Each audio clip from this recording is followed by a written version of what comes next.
Hello, everyone, and welcome again. End of week 12 now, or the second and final lecture for week 12, finishing up financial well-being in our health and wellness class. And that being said, in our final segment here on financial well-being, as our sixth unit of 7, one key point that I want to make mention of first and foremost before we actually get into our final component of financial well-being in terms of performance in class. I'm going to make this very brief, but it is, however, very, very important. With 5 weeks to go, with about 30% of the class left, don't mail it in. I'm seeing from a few of you, and it's not necessarily even consistent. It's happening here and there, and I know one of the greatest challenges is we don't have regular everyday class, or well, twice a week class for this class, but classes aren't occurring every single day for you, so it may be harder to engage, more distraction at home. I know I certainly have it, and we've talked about it before, but it bears repeating. I can understand all those challenges, and one of the challenges we all have, like right now, for me, it's midnight. It's literally midnight, and I'm making this video. My wife has classes, phone calls from roughly 8 o'clock to about 4 or 5 o'clock. Sometimes it's 3, sometimes it's 6. And then we have dinner, and I spend time with a family and take the dog out and take care of the cats and all that work, and then put my daughter to bed, and then I kind of get around to my work, which is usually around 9:30 or even 10 on some nights, and then I'm going till sometimes 2 a.m. Nothing that I'm really excited about, proud of, or that I think is particularly good for me. However, it is what it is, and the nature of how things are at the moment, and me trying to adjust more than one schedule. I get it if you have challenges, but then you can't be surprised if you don't put forth the effort, if you don't get solid grades and solid assessments, basically scores of your work. We all have challenges at times when we don't put out A quality work. It becomes B quality work, even C quality work. What scares me, or worries me, I should say, is if you get D quality work. No one's done it yet, but if you're on the borderline with your discussion board posts, I know you're capable of more. I don't want you to mail it in. Obviously, because first of all, I have a stake in this game, and that this is my class with you, and I want to see you do well, and I want to see you get the information. I want to see it become useful for you in the future. Don't mail it in, okay? That's the last I'm going to say about that. I expect solid results from every one of you. And if I'm making comments to you in your posts, it is not me mad at you. It's me concerned, but not mad or angry or upset. I don't like giving lower scores, but I will if you don't put forth the effort. I know you can do better. Okay. That being said, the primary question for corporate wellness programs, to talk about corporate wellness programs, is not so much whether or not they work. I had you look at 2 videos. One was corporate wellness programs are questionable. The other one was corporate wellness programs are vital. And I'm going to have to go with corporate wellness programs are vital. To have a large corporation and not incorporate some aspects of relation to real life from the standpoint of recognition that if you want to get high outputs from everyone when they're at work, you need to be doing what you can to help them in other areas of their life, because life has crossover. There's not just work and then there's life. There's a lot of crossover there. So to not take into account ways of helping people out with challenges they have psychologically, in terms of diet, in terms of exercise, any aspect, financial concerns or issues, let alone forums to kind of discuss topics and ideas for work, should all be present. That being said, what really has to happen is that management or ownership of the company has to have buy-in first. Buy-in in wanting to see something work for the long term, not the short term, not a few things here and there, but really has to have buy-in to try to get everyone involved and to be listening to what everyone wants from a standpoint of the large body of the corporation or the company, both in terms of the upper levels as well all the way down to the lowest levels of the company, what people need, what they want, what their concerns are, and to have, whether it's human resources or some specifically designated group that actually goes out and gathers information. And a lot of companies don't want to do that. They don't want to take the time to do that. And in many cases, unfortunately, what happens is companies who do have corporate wellness programs often are clearly doing it. And if you really push for it, you'll even get someone at the executive levels. And unfortunately, I've been in corporations where they have done this. The no longer in existence Broadcom Corporation, which at first had some really great ideas. I want to see some furthering progress in corporate wellness.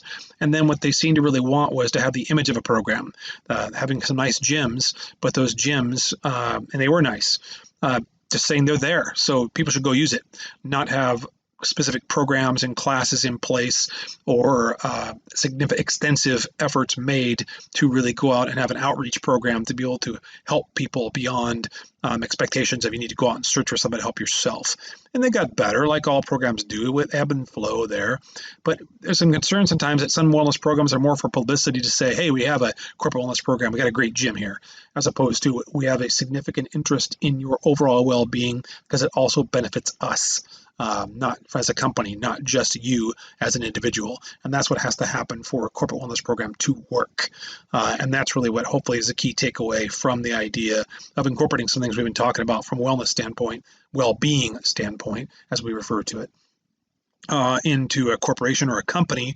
Requires the upper levels being into it, want to support it, and then going downward from there, trying to get others involved, as opposed to people at the lowest levels trying to get something going and trying to get buy-in from the upper levels can be a lot more difficult, and in many cases is kind of doomed for long-term failure.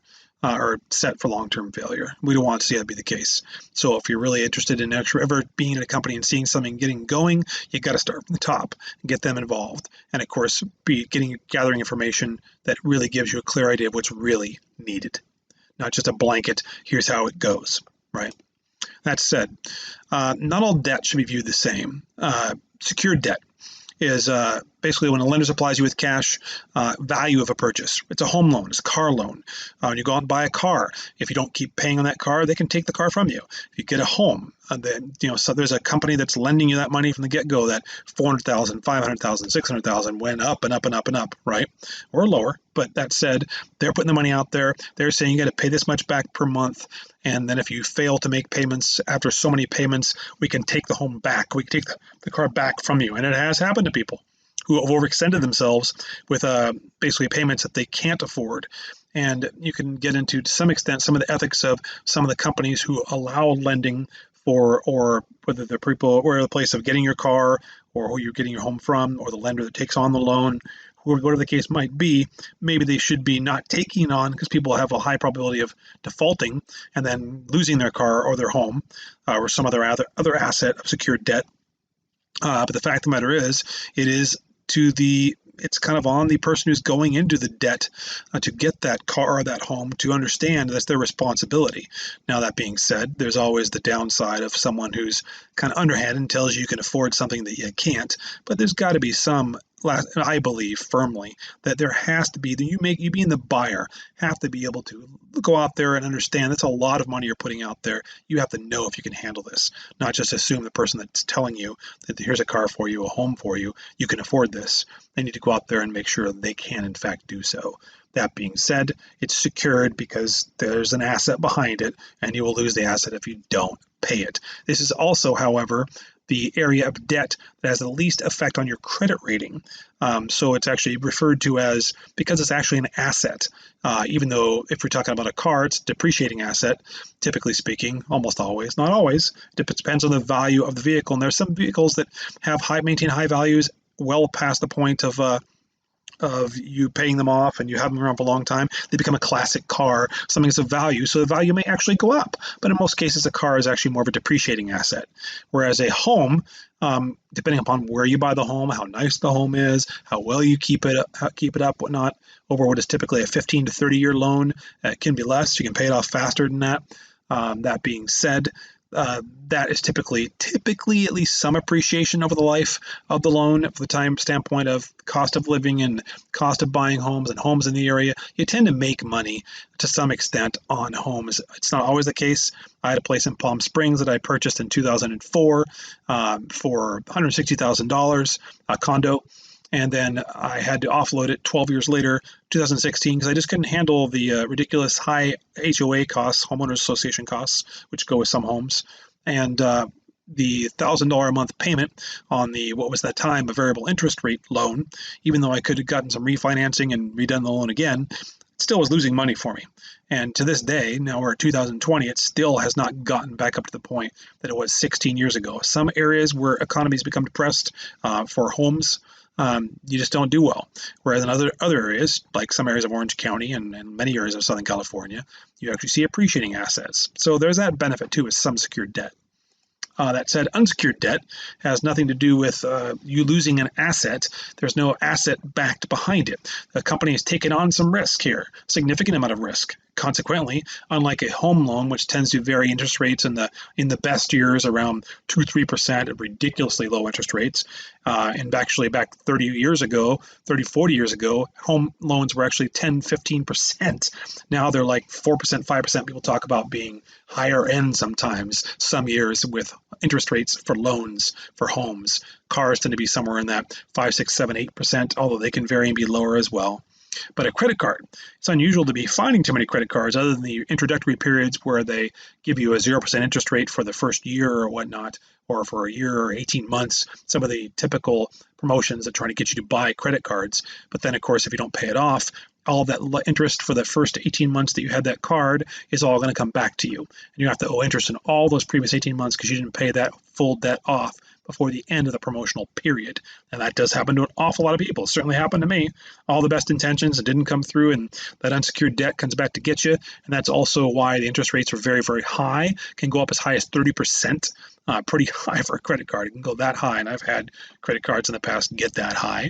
You pay it off well, you pay your monthly minimum payments, if not more, every single month. You typically have lower interest rates, and you can actually ask for lower interest rates because if you continue to be a good buyer or a good credit risk, essentially, then other companies are willing to take on risk from you and actually give you other credit card offers, and you can actually move credit cards to actually take a higher balance to a lower balance, which is a scary game to play at times to do that kind of thing, but it's getting you lower interest rates, so you're going to have to pay less money, which is something you really want to be able to do. Your student loan is technically an unsecured debt. Typically speaking, as you know, that could be 10, 20, 40, 60, 80, 100, 120, 140, could be a huge amount of money. And that being said, they allow reasonable payments, typically in the 2 to 4, 600, 800, maybe hopefully not as much as 800 a month, but sometimes they get that high. If you're in debt well over $100,000, you're going to probably be seeing interest or student loan payments of several $100s a month, not just like a couple $200 or $300 a month. Depends on the amount of your loan. However, interest rates usually are fairly reasonable rates, and you do have the ability to be able to defer those kinds of loans down the road. Membership contracts at gyms often as well. All these loans will they'll be paying interest almost always. You'll be paying interest to some extent, but the interest rates are much, much lower than a credit card, typically speaking. Medical bills as well. If you don't pay them on time, of course, then they get charge you fees and whatnot as well. Unsecured debt, which has the greatest effect. Well, revolving debt, an aspect of unsecured debt, which is credit cards. Okay, home equity line of credit is also revolving debt. So you get a home, and your home appreciates in value, and you've paid off some of the loan for your home. That difference in that amount between what you owe and what your home is worth, you can borrow a portion of that, referred to as a home equity line of credit or a home loan, depending how you take the money. And that is like additional mortgage. That's your second mortgage and so on. Now you have multiple mortgages. You have more ability to at lower interest rates to get more debt, to be able to get more things, whatever you need. Hopefully it's more needs than wants. But that said, that is still revolving debt, unsecured debt, so it is highly risky. Home equity lines of credit are usually a few percentage points, but they can vary according to basically inflationary rates, basically the prime rate, which will vary depending upon a given year, what the government sets out to be in the U.S., and that can be a couple, 2, 3, 4%, and it can go up to 5, 6, 7, 8, 9, 10%, and go way up there. It doesn't usually, but it can. And of course, the credit card, again, they're all giving you borrowing to the ability of set limit. Revolving debt's what it does, gives you $100,000 to be able to spend, $20,000 to be able to spend. Until you spend it, you don't owe anything on it, right? So it's there for you. There's a limit for you. And that's what home equity line of credit or a credit card can do for you. Mortgage debt, the most common and the largest debt to consumers. However, it's also the least risk from a standpoint of effect to your credit rating and ability to borrow more down the road. Mortgage debt's understood to be a big debt. The way things are, certainly in Orange County where we are, the ability to be able to buy a home straight cash, you're going to have an awful lot of cash on hand, which is fantastic. It's the best way to go. There's no debt. Pay for the house is yours. You got an asset now, right? However, typically speaking, you have to go into debt with a loan of some kind and pay that down, and hopefully you have some value above your loan, so you have somewhat of an asset, not just an expense. right? Not just the liability and what you owe. That said, unsecured debt place the greatest reduction on your credit score.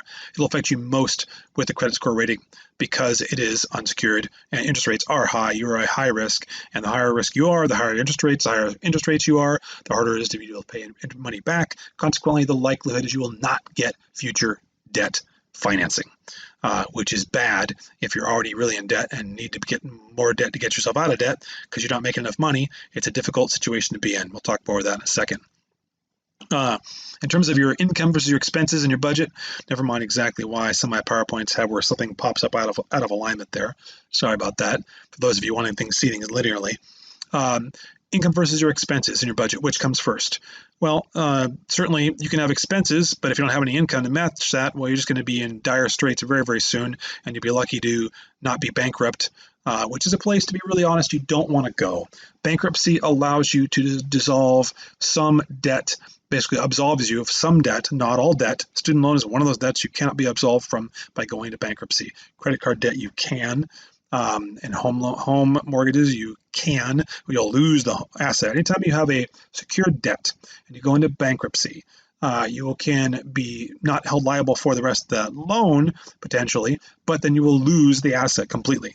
They'll buy it. The banks will take it over, and it will no longer be your home, no longer be your car. The lender will take it over. Not necessarily a bank, but a lender, which is usually backed by a bank. That being said, none of that's a good thing. Bankruptcy is an absolute last resort when you really have no other choice. There's just nothing else to do, because it's also going to hurt your credit rating for at least 7 years, most likely. Possibly less, but most likely you'll not be able to borrow any more debt to get any more debt for anything. Get a credit card, get a future credit card to get another car, to buy a home. I've known people who've gone into bankruptcy. They thought it was a good idea at the time, and they found out that the hard way that you can't get any other debt. So if you're really going to go be somewhere living on cash and you think you can handle that, but you're not going to be able to get a home, you're not going to be able to get a home loan, most likely, or a car, or any sort of credit card whatsoever. So that's not a good way to go if it can all be helped. Better off to be thinking about, what am I making? What are my expenses based off what I'm making? Unfortunately, a lot of people say, well, I want to live here, so it's going to cost me this much. Do you have the income yet? If you have the income yet, I wouldn't be thinking that way. I'd be thinking about living with your parents or something like that. The day and age has come whereby most people now are accepting the fact that sometimes living with your parents is maybe not necessarily as bad as you think it's going to be. Back in 1993 and 92, when I technically graduated, and I stayed for another year and a half to get my teaching certification for social studies and English up at Gonzaga University in Spokane. Basically, when I finished there, I wasn't making any money at all, right? Expenses were what they were. But that said, you come out with no money, you can't have a lot of expenses. You got to get the money first before you can worry about how much you can expend out. So I was based upon the money I was getting from my parents for college at the time. And then I went for the cheapest way I could go. Actually, they stayed with a friend, luckily, to pay no money. Now, I didn't ever think I would ever live with my parents, and basically I made it for actually 14, 15 years, when my wife and I, after being married for 2 years, this has been now 10, 11 years ago, basically decided to get rid of our apartment and live with her parents for a few months, hopefully to build up enough money so we could actually have a down payment to buy a home. That's a lot of the case goes to be able to get a lower loan, to be able to have lower payments, and actually a lower amount of loan with secured debt requires a down payment. Some cases you can get secured debt without any down payment, but then of course your interest rate is going to be higher and your amount of debt is going to be higher as well. That said, we saved a great deal of money, but it ended up being 3 years living with her parents, and I never would have thought that would have happened. But sometimes that makes sense in your budget to get yourself in a place where you can be a good place with spending very little money, and hopefully someone else is around that can actually support you during that time frame. I don't think there's anything wrong with that. I used to. I don't anymore. There's just too many high costs that come with things sometimes. As long as active effort is made to get yourself out of that situation and to be independent for the sake of the people that are supporting you, let alone for your own sake. That said, income does come first, then worrying about your expenses. What expenses make sense based on what you make? If you're going to budget at all, you have to be able to, if budgets are going to work, should be based on the actual, not just the projected incomes and expenses. What are you currently spending? What are you currently making? Adjust. Okay? Down the road, you can talk about what you want, okay, what your needs will future be, but for now, you got to make sure your expenses are below your income, and you got to figure that out. Okay, That's something you just have to simply figure out. And that starts with a little bit of trial and error. Then you can actually formulate regular expected amounts. If you're going to get a one-bedroom apartment for $600 a month in Irvine, I don't know what you're thinking. That hasn't happened for 20 years. Okay, getting that, maybe more than that, for a $600 one-bedroom apartment in Irvine. Okay, it's going to be looking at $1,500, $1,800, even $2,000, $2,500 in some cases. For, I think even $1,600, $1,800 might be a little bit cheap. Good luck on that one, even for a one-bedroom solo apartment. Studios maybe, not a one-bedroom apartment though. It's costly. So you have to be clear about all things that come into play with costs by doing research, like anything we do in our classes with education, doing research, right? Research is not just built around what happens in school, but future periods ahead of you. The more you understand where you can find the most accurate and consistent and vital research versus just a lot of opinions and subjective, which is fine to some extent, but you want to have some actual hard data as well in making big decisions, especially your future with costs, income, versus expenses.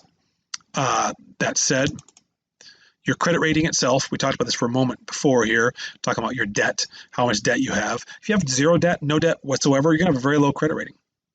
You're a credit risk in that they don't know anything about you. So the credit bureaus, TransUnion, Experian, and Equifax, whenever you borrow, your lender is going to look at either one of these three companies or all three, and to see what your credit score is, which varies from, I mean, you could technically have a zero, you have absolutely no debt whatsoever, never opened a credit card a day in your life, never actually gotten on a loan, you'd be a zero, okay? Which means good luck. You're going to get like a $500 limit on a credit card. You're not going to get a home loan. You're not going to get a car loan. It's not going to happen. Getting some credit cards open is a good thing from a standpoint of establishing that you have a line of credit. You've been given some credit to use, whether or not you use it or not, so they know something about your behaviors. If they have know nothing about your behaviors, they don't want to take risks and give you a high limit for more debt, or for any debt, right? That being said, so in and of itself, some debt's not a bad thing. Matter of fact, a little bit of debt is looked upon positively from credit reporting agencies from the standpoint that they expect that, all right, that you're using debt, which means companies that want to actually extend credit to you, they want you to use some of it because they want to make some money off of you. So if you don't use anything, you have nothing but zero debt, they may not want to give you any credit, extend anything to you. So you have to understand that too. It's often referred to as having about a 15-20% somewhere around there amount on credit cards, or usage to some extent is often referred to, if you're looking for future credit in some fashion, it's going to be helping you, not hurting you, to have some debt on there. Okay. That being said, anything you do, if you fail to make a payment within 30 days, 60 days, and 90 days, there's little markers that go on these credit reports that you get a 30-day late, 60-day late, 90-day late, and beyond. They have huge effects upon your credit rating, and it will drop you significantly down from what is ideally in the mid 700s up to about 800 some odd, to about 850, which is the top end. Okay. And you go down, down, down. Once you get in the low 700s, you have a good credit rating. Get in the lower 600s, you have an okay credit rating. Average at best. Start dropping below that, you have below average. Good luck getting credit. So what really is affecting you most from these credit reporting agencies is your ability to get future credit, future debt financing. That being said, it's going to hurt for future borrowing. That said, there are also what's available to you is debt consolidation agencies. If you ever get into debt and you can't handle that debt anymore, there are agencies that'll give you, they'll figure out how much money you owe. They'll take it all on themselves. You owe $55,000 in credit card debt. They'll give you $55,000. They won't give it to you. They'll pay off all your debts, and they'll say, here's what you actually owe. And sometimes it'll still, even though you owe $55,000, they'll make the loan only $35,000, because these companies will go in and bargain with these credit card companies and these other lenders of yours that's saying, hey, you're not going to get the money out of this person. They can't pay you. So you're going to take that debt, but we're only going to give you this so much money, and they're going to offer them whatever they're telling you, this debt consolidation agency, that your debt now is, when you have this loan now that's $35,000, even though you owe $55,000, that means that they paid your lenders even less than that $35,000. So they bargained with them to give them something. Okay, that's what those companies do. And they'll give you low interest rates, they'll get you out of trouble. However, your credit rating will be hurt for several years, up to 7 years. That's how long it can last on your credit score. And that'll affect you for that period of time, such that, again, you'll have no ability to get debt, which means you won't be able to buy a car, you won't be able to get a home loan. Some people go, I don't need to be able to get any future debt. Better be clear about that. You're a single person now. What if you get married the next 5 to 7 years, three to 7 years, anything in there? All of a sudden you say, sorry to your spouse, sorry to whoever you're with, that I can't afford to do anything. Only the cash I have on hand. That may not go over so well, right? These are things we have to think about in the future, let alone for your children. You probably need to take on loans. Kids cost money.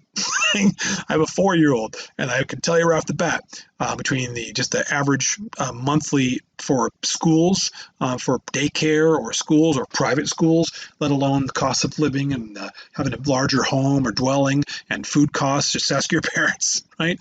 That'll affect you greatly. So you have to be thinking about the future, not just now when you make these decisions as well. That said, like I mentioned, it'll take 3 to 7 years to be able to get any future credit or debt financing because you've made choices like going to debt consolidation. Companies try to stay away from you because they think that you're going to do that again, that you're going to default on your credit card or default on your loan. You're going to get some debt consolidation agency, which they exist everywhere. You'll probably can find one to get you out of that again, and then it's going to bargain down on that lending company so they get paid less money for you. They don't want to do that. So that's why it's going to take you a good several years before you can ever get any future debt. Referring to saving for a rainy day and retirement's easy until life forces you to make some critical decisions. The road's long. I'm 49, so for most of you, I'm more than double your age, and so consequently, a lot of years have shown me a lot that, saving is vital. There's no question about it, and I do. And I save, not as much as I'd like to at this point. Put a fair amount into retirement. I have a pretty decent little nest egg in retirement. And speaking of retirement and seeing 401ks and investing for a future, one of the things you don't want to do, and this is really important too, when you're saving and putting money in retirement, is that you got to remember you're putting it in for retirement. Right now, we're going through a very unusual time with COVID-19, and there are a lot of people who are very fearful for their money and their investments. If you're investing, like I'm 49, I'm not going to pull anything out for a minimum 10, 15 years. I'm thinking more likely 20 plus years, most likely. That's my hope, my expectation, maybe 25 years. I hope it'd be great if I can push it off as long as possible for the largest amount of money and the largest amount of payout at the end of that. To keep working for as long as possible, and then having a nest egg for when it's necessary or when I have no choice, or when I want to, right? That said, since I'm not going to retire for 10, 15, 20 plus years, I can't be looking at the numbers right now in investments.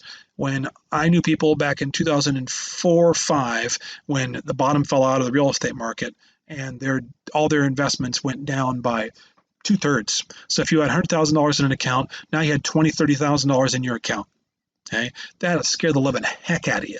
However, if you rode it, if you said, I'm not going to retire till 2025 or 2030, well, other than right now, I see a little downturn again, you'd have all that money back and more. You'd make out over the long term. You'll typically make out 5, 10+% easily if you're investing wisely, even with downturns and ebbs and flows of a yearly basis. Don't look short term when you're really investing for long term. If retirement is what you're looking at. If you're looking for cash right now, then you'd be looking at savings account, basically certificates of deposit, CDs, and maybe possibly some other investments too, but you want to be liquid, meaning you want to have your savings money accessible and not making it hard to get, which usually means low interest rates. You're not making much money on it, but it's there for you, and you got to put it aside before you make expenses. Put it aside first, okay?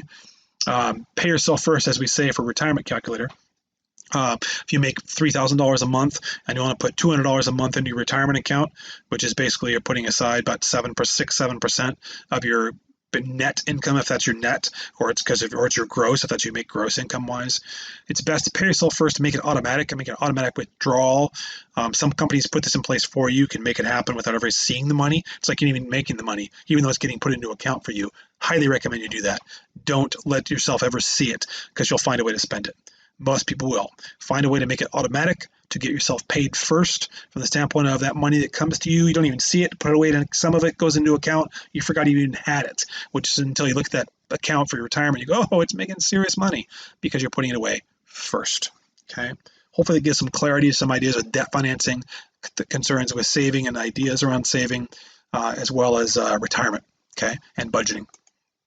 Now, that being said, we talked about this, but do budgets work? But not all debt should be viewed as the same. I think I got the same point. There we go. I was looking for here. The retirement calculator here, I got some of those same points on there. Sorry about that. That said, retirement calculator, some projections incorporate inflation. That said, when you do retirement, for looking at retirement like for 20 years, a couple percentage points for, most people say 2% retirement for 2%, inflation every year. Well, not necessarily every year. If you actually look at actual inflation in the U.S., there are a couple of years around 0%, where the federal government adjusts rates of interest to basically increase borrowing. They lower interest rates. To discourage borrowing, they'll raise interest rates. So when everybody's in debt too much, they raise interest rates to keep you from actually making investments or getting more debt, could discourage you from doing so. However, they want to encourage more debt financing and actually get you to borrow more, which actually, because that means money goes in, your money is being used by somebody else to use for financing, okay, for other things. So that's how everything works in a whole coordinated manner. It's not just a matter of you're borrowing for you. Oh, there's something happening there. Your money, when you put money into a savings account, someone else is actually taking that money. A bank is actually using that money for something else, which is why they can't handle everybody going right now and getting all their money out of the banks, bam, right now. But of course, unlike 90 years ago, when there was no insurance for your money, now there is.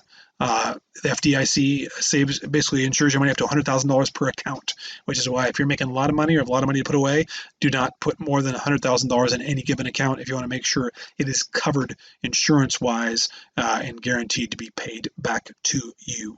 Okay. That being said, for your paper, you have a paper coming up. It is due in a few weeks because our course is only a few weeks longer. And I want you to choose a topic related to something we've covered in class, one of the areas of well-being, any area of the well-being you want, okay? And I refer to more from an exercise physiology standpoint, like lactate threshold training or cold temperature performance, and when talking about my exercise physiology class. Well, for you, it's whether it's vocational well-being or it's social interpersonal well-being or physical well-being or a couple aspects of well-being, how physical well-being affects emotional well-being, something like that. But don't just say it like that. That's a very broad concept. That's chapters of books could be written on that. Books themselves could be written on that. How about basically physical well-being affecting emotional well-being in junior high students?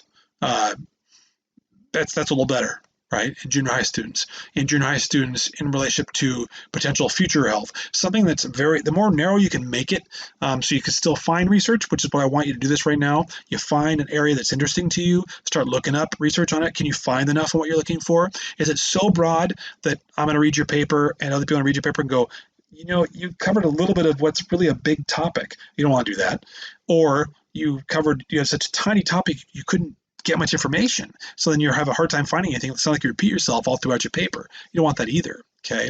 Be clear about who your population is, maybe specific genders, ages, we say training goal or outcomes for exercise physiology, but specific outcomes from well-being, having other issues or concerns, that needs to be taken into account, possibly part of your title. Okay. Make sure you're following proper APA format. Some of you are still getting hit every single week a point for APA format not being accurately defined and made in your posts. And it's real simple. Even a minor mistake, and I'm kind of scrolling down here to see right here, what happens, most of you get the authors all right. The year, I've seen many of you put year and month. It's supposed to just be year. Then the title of the article, and then many of you have not even had title of periodical after that. I'm not quite sure where you're getting some of your information from, but that's not APA format in the APA 7, basically the 7th edition APA format, which is the link that I have for you in the web page should give you that. The only thing it doesn't give you for the APA 6 format, which is the older version of it, was it didn't talk about listing the DOI, basically the digital footprint, essentially where the article came from, which should be there if you can find it online. and then it should have somewhere in the article probably notes this. You can also look up on some websites, but this one right here, actually, this one, the library.uic.edu.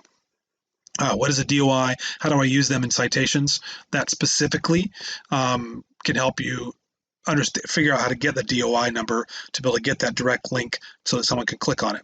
Remember, I want you to have a hyperlink in your articles, and if you didn't hyperlink it, you just cited your format right, you correctly, but you didn't link to it like I've said to do, then you lose a point. Here's the thing. If you've not done it properly and you lost a point every week, I'll let you go back in and change it. And when you change it, when you add an additional post to your discussion board post in a given week, go back to all your old weeks where you lost a point. And it talks about it in the comments for your grade if you lost a point for not responding to at least 2 other students, not having much depth of your content or something like that, or you didn't cite properly in APA format. You cannot make up points for not responding to 2 other people. That week is passed. That opportunity is gone.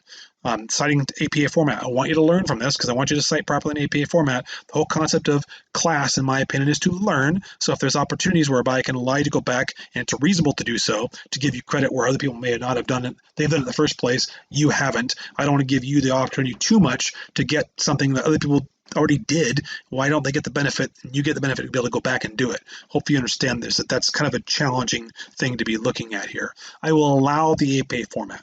I'll allow you to go back in there, change it, correct it, add your whatever, how many articles you cited, make sure you cite them properly. It'll show up in the discussion board post as an additional post, and it'll show up on my end as need to be grading this. So I need to go back in and look at it and possibly give you another point.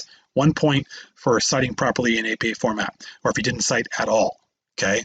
If you didn't cite at all, however, you're going to need to cite and make a change in the body of your work to get that point. Okay. You can't get any points, as I said, for 2 discussion board, 2 fellow students you're supposed to respond to, although you got to do that from now on. I don't want to see you losing 1, 2 points every single week up to 2 points for not responding to the people, and up to 1 or 2 points for not citing properly APA format. If you add to the body of your content of work on a given week, you can make up half the points. You can't get them all back. I can't allow you to make up all the points you lost. That's not fair to people who could put tremendous effort in week after week on a regular basis.